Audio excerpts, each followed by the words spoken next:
오늘의 함께 나눌 말씀은요. 요한일서 4장 7절에서 12절 말씀인데요. 조금 기니까 한 구절 한 구절 교독하면 좋을 것 같습니다. 저부터 먼저 읽고 여러분들 읽고 번갈아서 읽겠습니다. 사랑하는 자들아, 우리가 서로 사랑하자.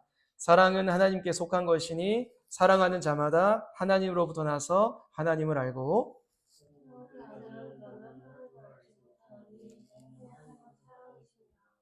하나님의 사랑이 우리에게 이렇게 나타난 바 되었으니 하나님이 자기의 독생자를 세상에 보내심은 그로 말미암아 우리를 살리려 하심이라.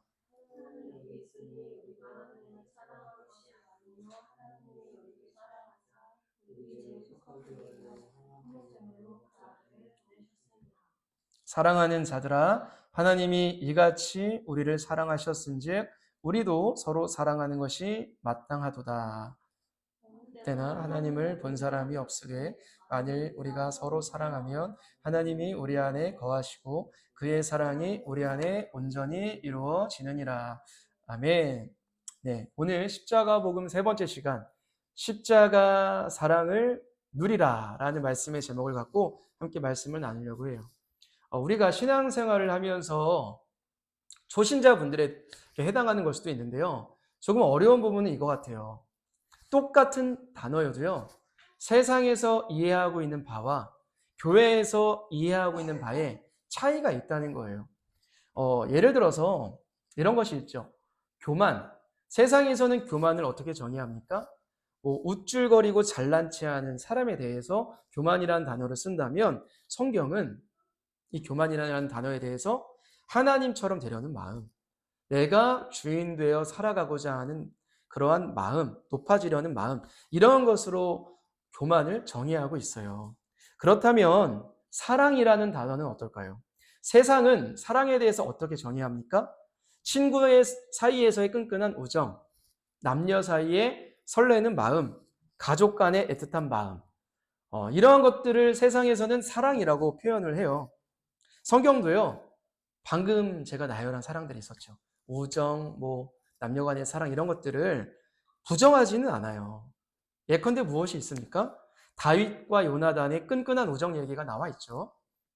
솔로몬과 술람미 여인의 불타는 사랑 이야기가 아가서를 보면 나와 있어요. 이러한 류의 사랑을 성경도 다룹니다. 그러면서 교훈도 줘요. 그런데요, 사실 성경이 정말로 강조하고 있는 사랑은 세상에서 말하고 있는 사랑과는 다릅니다. 성경에서 뭐라 그럴까요? 사랑은 곧 하나님이시다. 바꿔 말하면 하나님은 곧 사랑이시다 라고 말해요. 논리적으로 하나님을 모르면 사랑도 모르는 것이 되는 거예요. 왜요? 하나님이고 사랑이니까. 사랑의 결정체는 하나님입니다. 사랑에 대한 정답을 갖고 계시는 분은 하나님이시라는 거예요. 그런데 누군가는 이렇게 말할 것 같아요. 아니요, 저 사랑 알아요. 받아본 적도 있고 해본 적도 있습니다. 그런데 하나님은 요한일서 3장 16절에서 이렇게 말씀을 하십니다. 함께 읽겠습니다. 시작. 그가 우리를 위하여 목숨을 버리셨으니 우리가 이로써 사랑을 알고, 뭐라고 말씀하세요? 너희들 이것을 알아야 사랑 아는 거야. 이로써 사랑을 아는 거야 라고 말을 하시는 거예요. 세상이 말하는 사랑 말고 진짜 참사랑, 온전한 사랑이 있다. 완전 무결, 순결한 사랑이 있다. 내가 너희에게 이미 보여준 그 사랑. 그것을 알아야 이로써 너희가 참사랑을 알게 된다. 라고 성경은 말해요. 저는 오늘 본문 가운데 이 말씀을 여러분들이 진짜 외우긴 좀 어려워요. 길어서. 그럼에도 마음에 간직했으면 좋겠는데요. 14, 15절입니다. 함께 읽겠습니다. 시작. 하나님의 사랑이 독생자를 세상에 보내심은 그로 말미암아 우리를 살리려 하심이라. 사랑은 여기 있으니 우리가 하나님을 사랑한 것이 아니요 하나님이 우리를 사랑하사 우리의 죄를 속하기 위하여 화목제물로 그 아들을 보내셨음이라. 아멘. 세상이 말하는 백가성 사랑, 조건적인 사랑 말고 영원히 변하지 않는 사랑이 있다. 그게 이미 우리에게 나타나 보였다. 그것은 하나님의 외아들, 독생자 예수님을 세상에 보내신 것이다. 자, 제가 지금 사랑이 뭔지를 말씀드렸어요. 그런데 여러분들 가운데 제가 지금 말씀드린 게 감동이 되시는 분, 짠한 감동이 밀려오시는 분 계십니까?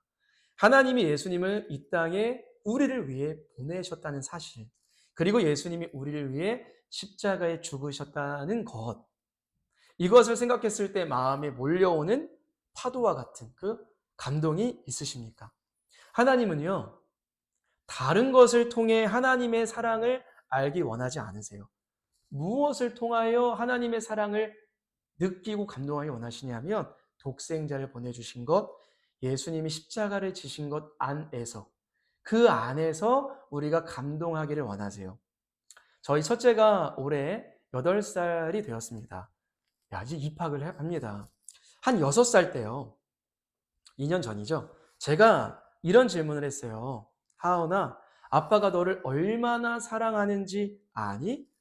그러니까 하은이가 이렇게 대답을 했어요. 나 알아. 아빠가 내가 좋아하는 장난감도 사주고 맛있는 간식도 사주잖아. 이렇게 대답을 했습니다. 그 말도 틀리진 않아요. 하지만 이 아빠의 엄청난 사랑을 그런 것쯤으로 안다는 것이 좀 아쉬웠습니다. 그러다 8살이 되었어요. 뉴스에서 이런 장면이 나왔어요. 막 건물에 불이 타는 게 나왔잖아요. 얼마 전에.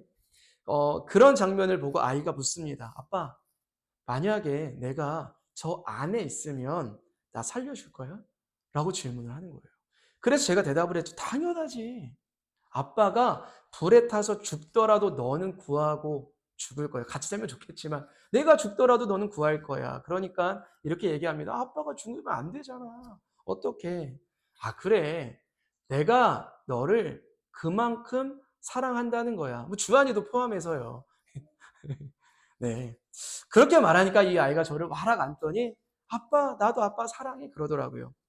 저는요, 이 세상에서 하나님의 사랑과 가장 닮아 있는 사랑을 고르라면 부모의 사랑이 아닐까. 닮아 있는 사랑? 똑같지는 않지만. 그거라고 생각을 해요. 왜냐하면 부모가 자식에게 알려주고 싶은 사랑은 목숨 바쳐 사랑한다는 거예요. 하나님도 마찬가지입니다. 하나님이 우리에게 건강을 딱 주시면서 물질을 막 부어주시면서 뭐 주식이 오르게 하시면서 이것 봐. 내가 너희를 사랑하는 거 알겠지? 라고 하시는 분이 아니에요. 이러한 것들은 하나님의 능력을 생각했을 때는 전혀 어려운 것이 아니에요. 하나님 우리에게 돈 주시면서 건강 주시면서 하나님은 희생하시는 것 없어요. 그냥 하나님은 그냥 다 하실 수 있어요. 신이신 하나님께도 어려운 것은 있습니다. 인정하세요? 하나님께도 너무나 어려운 것이 있어요. 전능하시면서도. 뭘까요? 아들을 내어주시는 거예요. 이거는 하나님의 능력과 그런 능력의 문제가 아니거든요. 하나님도 감정이 있으세요. 슬픔과 고통을 느끼십니다. 우리를 살리려 아들을 세상에 보내셨다는 것은 아버지이신 하나님께 너무나 어려운 일이에요. 하나님은 우리가 그 사랑을 알기 원하세요. 그리고 하나님의 그 사랑은 어디 앞에서 볼 수 있을까요? 어디 앞에서 확인할 수 있을까요? 십자가 앞에서. 십자가 앞에서 하나님의 그 놀라운 사랑을 확인할 수 있습니다. 만일 우리가 하나님의 사랑을요, 세상에 복을 주시는 것으로만 느끼고 그 정도로만 이해하고 있으면 그 사랑에는 약점이 있어요. 물질이 풍족하고 건강하고 내 일이 잘 풀릴 때는 하나님, 내 인생이 잘 풀리는 걸 보니까 하나님이 나를 사랑하는 걸 알겠습니다. 여기까지 좋을 수 있어요. 상황이 반대가 되면 어떨까요? 기도 응답이 안 되는 거예요. 인생이 내 생각대로 풀리지 않는 거예요. 이런 고백이 터져 나옵니다. 하나님, 나를 왜 도와주지 않습니까? 살아계시긴 한 겁니까? 나를 사랑하시기는 합니까? 하나님의 사랑을요, 세상에 복을 주시느냐 안 주시느냐의 기준으로만 우리가 느끼고 있다면 우리는 언제든 하나님을 원망하고 그 사랑에서 돌아설 수 있다는 겁니다. 하지만 나를 위해 십자가 지신 예수님의 희생을 보며 주님과 주님, 나 같은 죄인을 위해 십자가에서 죽으셨군요. 나는 아무것도 드린 것 없고 오히려 주님을 외면하며 살아왔는데 주님은 그때에 외면했을 그때에 나를 위해 생명을 버리셨군요. 라며 그 사랑에 제대로 감동한 사람은 인생이 좀 내 생각대로 풀리지 않아도 기도 응답이 더딜지라도 주님의 사랑을 의심하지 않는 거예요. 하나님은 우리를 사랑하세요. 정말 사랑하시기 때문에 하나님 안에 거하기를 원하십니다. 하나님께서 그렇게 하시기 위한 방법에는 크게 두 가지가 있어요. 첫 번째 방법이 뭘까요? 제압하시는 거예요. 하나님의 능력을 보여주면서 우리에게 두려움을 심어주는 거죠.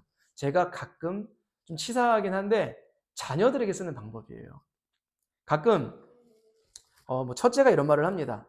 나는 아빠보다 엄마가 더 좋아. 어제도 했어요, 이 말을. 아빠보다 엄마가 더 좋아 그래요. 그래서 제가 그래, 오케이. 내 키즈카페 안 가면 되지 뭐. 제가 이렇게 얘기합니다. 그럼 1초 안에 아니야. 나 아빠 엄청 사랑해. 라며 저에게 사랑을 고백합니다. 자, 어때 보이세요? 좋아 보이십니까? 이건 상대를 제 능력으로 제압을 해서 억지스러운 고백을 얻어내려는 것이죠. 하나님은요, 이런 가성비 좋은 방법으로 우리를 소유하시는 분이 아니에요. 우리의 예를 들어서 주식을 딱 보여주면서 자꾸 떨어지게 하면서 너 나 사랑해 안 사랑해. 통장 잔고에서 막 50만 원, 100만 원 단위로 막 떨어뜨리면서 사랑할래 안 할래? 이런 분이 아니시라는 거예요. 그렇게 제압하시는 분이 아니에요. 비록 더딜지라도 시간이 걸릴지라도 예수 그리스도를 주신 그 사랑 안에서 십자가 지신 예수님의 희생을 보여주시면서 들려주시면서 하나님의 사랑을 설득하세요. 하나님의 사랑은 제압이 아니라 설득입니다. 모든 능력을 갖고 계신 하나님이 인간을 설득한다는 것은요, 놀라운 거예요. 그렇지 않습니까? 진짜 다 갖고 있는 갑 중에 갑. 능력자가 아무 힘이 없는 우리를 설득하신대요. 이건 놀라운 사랑 아니면 불가능한 거거든요. 여러분 그 이야기 아세요? 키에르케고르의 여인을 사랑한 왕의 이야기를 알고 계십니까? 한 왕이 있었어요. 이 왕이 어느 날 민정시차를 나갔습니다. 동네를 순회했어요. 그러다가 한 가난한 여인을 보게 되고 말할 수 없는 사랑에 빠져버립니다. 그래서 이 왕궁으로 돌아와서 막 고민을 합니다. 내가 이 사랑하는 마음을 그녀에게 어떻게 전달을 할 수 있을까? 왕의 자문관들은 이렇게 건의합니다. 왕이시여, 당장 명령만 내리십시오. 내가 저 여인을 데려와서 왕비로 삼을 수 있도록 준비를 시키겠습니다. 그러자 왕은 이렇게 말해요. 강요된 순종으로 얻어진 사랑은 싫다. 그러한 사랑은 내가 원하지 않는다. 그러자 다른 자문관이 이렇게 말합니다. 왕이시여, 그 여인에게 벼슬과 선물을 하사하셔서 그 사랑을 전하십시오. 하지만 왕은 그것도 싫다는 거예요. 그녀가 그것 때문에 오는 것인지 아니면 정말 나의 사랑을 알아서 오는 것인지 알 수가 없다는 것입니다. 그래서 왕은요, 마침내 중대한 결심을 해요. 왕으로서의 모든 특권을 포기하고 왕의 자리에서 내려와서 그녀가 살고 있는 곳으로 가겠다라고 선언합니다. 그리고 그녀와 같이 되어서, 이 그림에서 보시다시피 그녀와 같이 되어서 내 사랑을 고백할 것이다 라고 얘기를 하는 거예요. 왕관을 벗어던진 왕의 이 순전한 사랑이 우리를 향한 예수님의 사랑을 가리키는 겁니다. 이 이야기를 들으면서 별론데 나를 왕궁으로 초청해서 왕비로 삼는 게 나은데 라고 생각하신다면 조금은 우리의 마음을 좀 체크해 봐야 되는 것 아니겠습니까? 자, 이 왕이 여인을 왕궁으로 데려오는 것도 벼슬과 선물을 주는 것도요, 왕의 입장에서 하나도 어려운 일이 아니에요. 희생적인 것이 없습니다. 하지만 왕의 자리를 포기하고 여인에게 가는 것은 결코 쉬운 일이 아니라는 거예요. 예수님은요, 우리에게 그 순전한 사랑을 전하기 위해서 하늘의 왕좌, 보좌를 버리고 우리와 같이 되셨대요. 이것을 조금 어려운 말로 뭐라고 하냐면 성육신이라고 합니다. 예수님이 우리와 같이 되셨다. 자, 우리가 인간이니까 인간이 괜찮아 보이는 거예요. 요즘엔 또 인간적으로 인류애가 상실될 만한 일들이 너무 많이 터지고 있어서 인간이 괜찮아 보이지도 않기도 하지만 하물며 신이신 예수님 편에서 죄로 뒤덮인 이 세상을 보실 때 내려오고 싶을까요? 하늘에서 이 땅에 내려오고 싶겠습니까? 그리고 주님은 이 땅에 대접받으러 오신 게 아니에요. 자기 백성에게, 피조물에게 채찍을 맞고 십자가에 죽기 위해 오셨어요.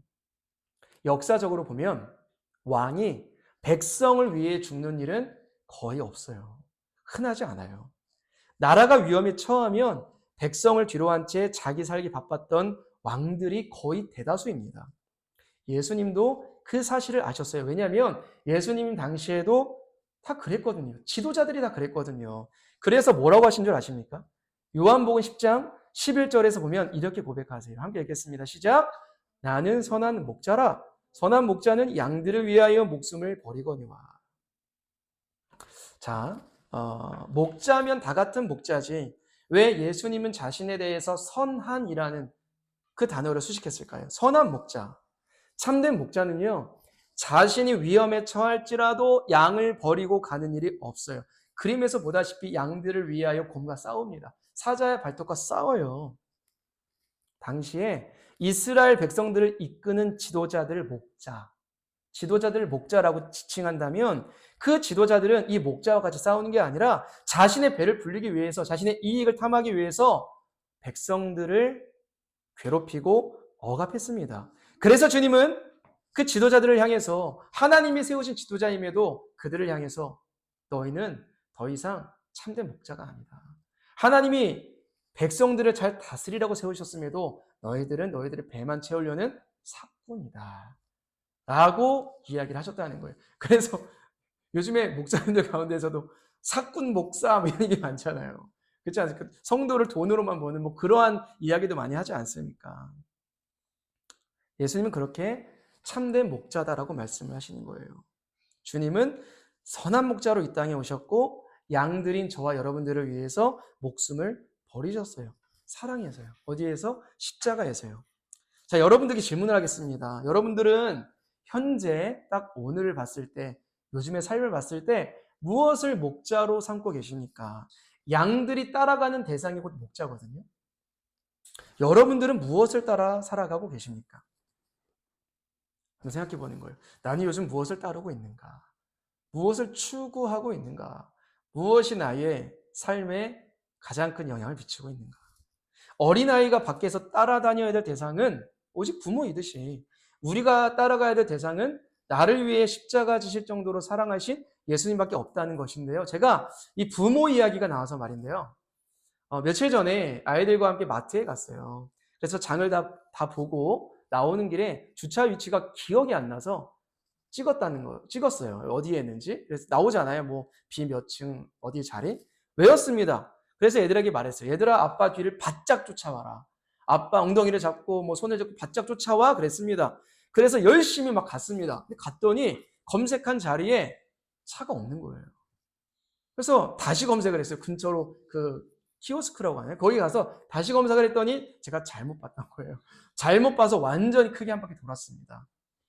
제가 그 일을 겪으면서 깨달은 게 뭐냐면 부모야말로 자녀를 가장 사랑하는 존재는 맞지만요. 그럼에도 완전한 목자는 될 수가 없다는 거예요. 부모임에도. 왜냐하면 그 자녀를 옳은 길로만 인도할 수 있는 능력이 완전치가 않아요. 아이들이 내 눈 앞에서 떠나면 저는 그 아이를 보호할 수도 그 아이의 안전을 책임질 수도 없어요. 정말 애들은요.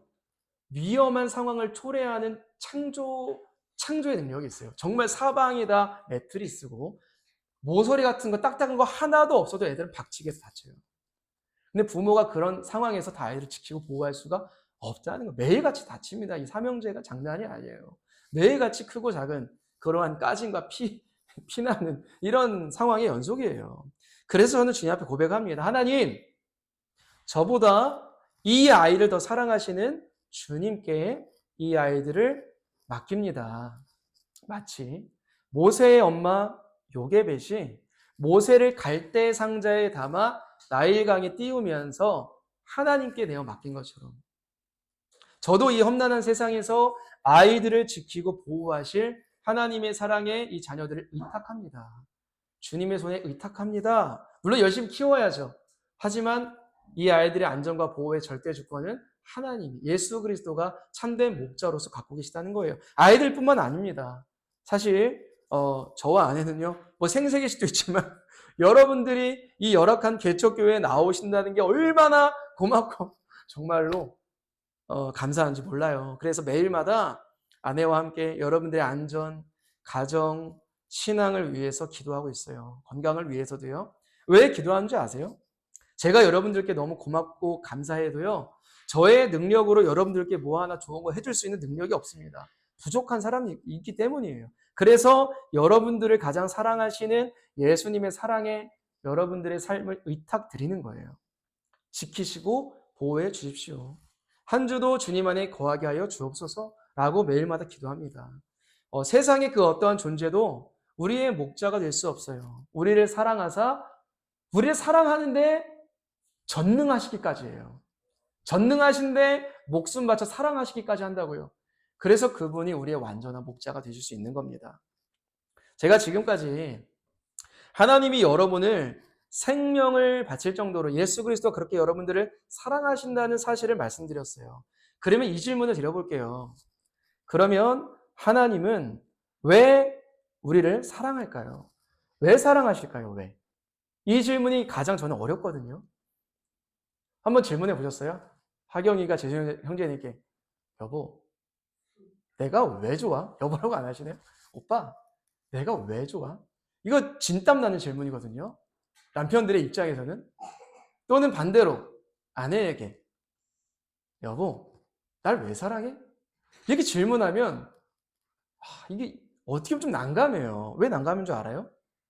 그냥 사랑하는 거거든요. 그 존재 자체가 좋은 거거든요. 하나님 편에서도 하나님 나 왜 사랑하세요?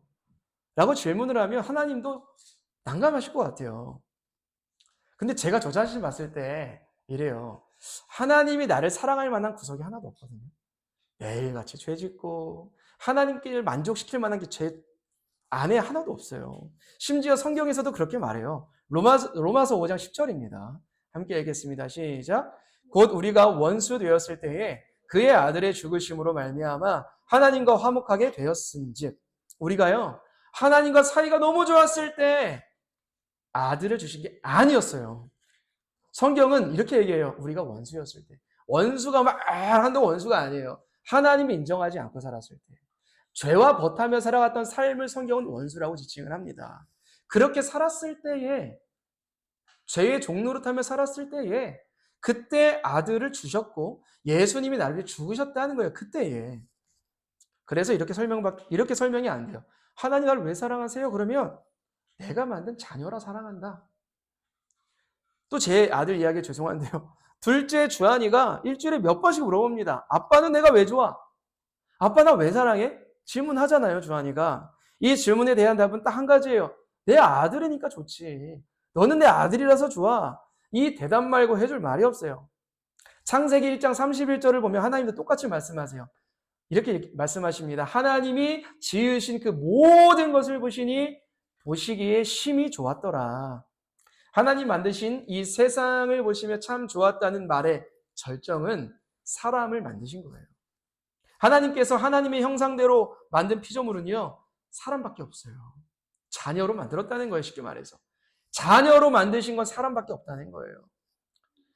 자, 참 좋았다, 심히 좋았다라는 말이 있죠. 그 단어를 원어로 보면 뭐라고 하냐면 토브. 토브라는 카페가 은근히 많아요. 아마 기독교 카페일 거예요. 토브라는 단어를 들어보셨을 텐데 뜻이 이겁니다. 심히 아름답다. 너무나 존귀하다. 아주 감탄스럽다라는 뜻입니다. 우리가 비록 하나님을 외면했을 때에도 우리가 하나님의 자녀라는 사실이 변함이 없기에 생명을 주시기에 전혀 아깝지 않으셨던 거예요. 하나님이 오늘도 말씀하세요. 하나님이 지으신 우리 하경이를 보니, 재준 형제님을 보니, 누구누구를 보니 보시기에 심히 좋았더라. 심히 아름다웠더라. 심히 존귀했더라. 심히 감탄스러웠더라. 라고 하나님 우리에게 사랑을 고백하십니다. 조건이 없습니다. 너무나 사랑하는 자녀라. 그래 좋으신 거예요. 여러분 한번 생각해 보십시오. 사랑의 순서를 봤을 때 부모의 사랑이 먼저입니까? 자녀의 사랑이 먼저입니까? 당연히 부모의 사랑이 먼저예요. 자녀를 낳고 그냥 이 아이가 나에게 아무것도 해준 거 없잖아요. 물론 태어난 것만으로도 고맙지만 어쨌든 나에게 뭐 해준 거 없어요. 그래도 자녀니까 사랑하는 거예요. 그 이유만으로. 자녀니까 너무나 사랑하는 겁니다. 무조건적으로 사랑하는 거죠. 그리고 이 아이는 그 조건 없는 사랑을 보며 부모를 사랑하게 되죠. 부모가 먼저, 그리고 자녀가 사랑하게 됩니다. 저는 여러분들에게 여러분 빨리 하나님을 사랑하십시오.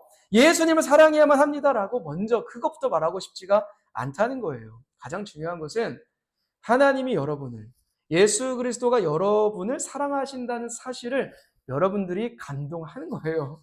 진심으로 아시는 겁니다. 그 놀라운 사랑에 압도당하시는 거예요. 그럼 이런 질문이 떠오를 것 같아요. 목사님, 머리로는 알겠는데 안 느껴져요. 그 사랑이 감동까지는 되진 않습니다.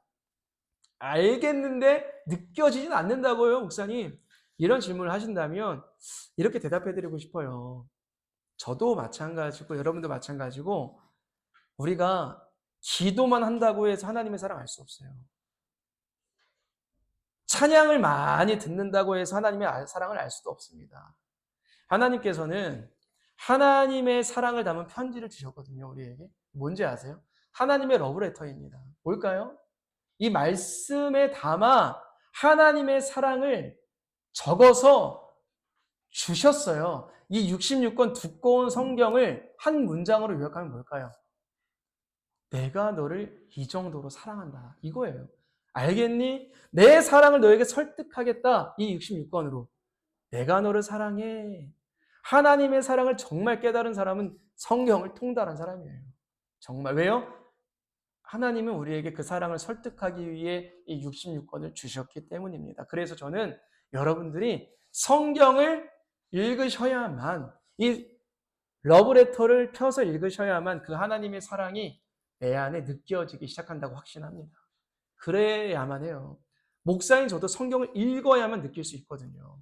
그 성경을 반드시 읽으시기를, 조금 나중에 좀 그런 상황이 허락되면 성경 통독 이런 것도 하고 싶어요. 읽어야만 우리의 영혼이 살기 때문이에요. 자, 하나님은 정말 여러분을 사랑하십니다. 정말 사랑하시는데 성경을 통하여 십자가 앞에서 확인하시기를 축복합니다. 그 사랑을 누리며 살아가시기를 주님의 이름으로 축원합니다. 그 사랑에 압도당한 자는 진짜 참된 자존감이 회복이 돼요. 그 어떠한 상처와 아픔으로부터 그 사랑에 압도당해서 치유받을 수가 있음을 확신합니다.